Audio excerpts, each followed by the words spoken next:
the interesting thing about a lot of startups is that they have one founder or two founders, but they tend to be a single skill set.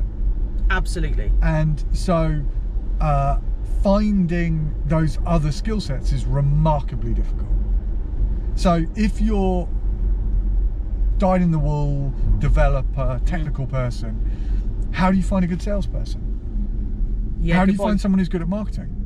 If you come up with a great idea, you're brilliant, you're really super smart, you've got the go-to-market, you can do the marketing, how do you know who's a good developer? How do you know what technology is right for you? Who's giving you any advice on any way to deliver that successfully? It's a good point. It's nigh impossible. Who actually does? It's luck. Yeah. Because I think through your natural network of people, some people aren't well connected. If you're not well connected, which is not, not necessarily it's not a knock either. No, I agree. Well, another one on similar vein to that is I've worked for a number of startups in the US, and we've done fundraising, and you walk down the road in Boston or in California or in Atlanta, and you wave a flag saying, "Hi, I want to raise some money," and people throw cash at you. Yeah. Whereas try doing that in the UK. Why is it so different? I don't actually know. I mean, I genuinely don't know. I do think it's really, really hard. I also think that as Europeans, we tend to be a little bit more naysaying.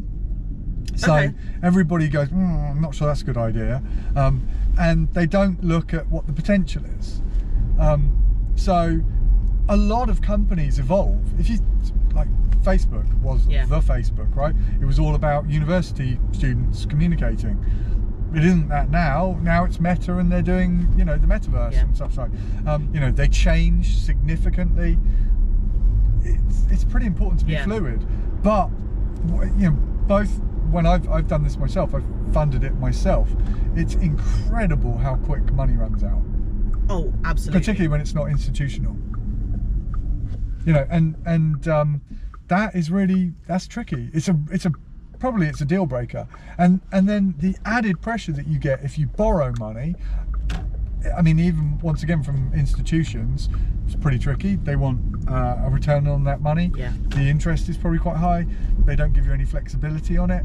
And if you borrow worse than that from friends and family, the pressure on you as an individual is probably more than I would suggest you want. Your LinkedIn profile is very lively. It's probably the right phrase. Is it really? Yeah, I think it is. I mean, I selectively follow quite a lot of, not a lot, I mean, sorry. Right. You don't follow people, you do? No, I don't follow many people. Oh, really?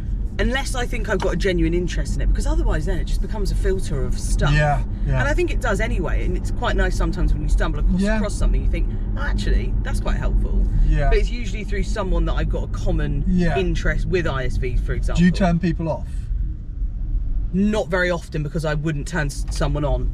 Okay, yeah, no, that's fair enough, because I'm quite... Which is true. Are we still talking about business here?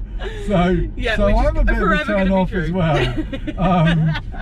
But if we can get back to business a little bit, for sure. Then so I tend to be, well, I go through phases actually with LinkedIn where sometimes I'll accept loads of people, and then I get a dozen people who will send random LinkedIn messages like, if you were a squirrel, what sort of squirrel would you be? And I want to sell you recruitment, or I want to sell you development or whatever.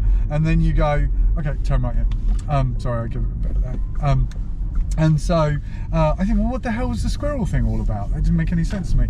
But people just try and break through the fudge of kind of, everyone shouting. We've been approached probably 3 times seriously in the last few years about putting investment in. It's a distraction unless you're fully focused on it. It's a distraction. Yeah. If you need it, then they don't want to give it to you. If you don't need it, then they're all over you. And unfortunately, those two timelines don't really cross very well. So in, say, 5 years, where do you see Decision Hive? I think actual success would be making a difference. Okay.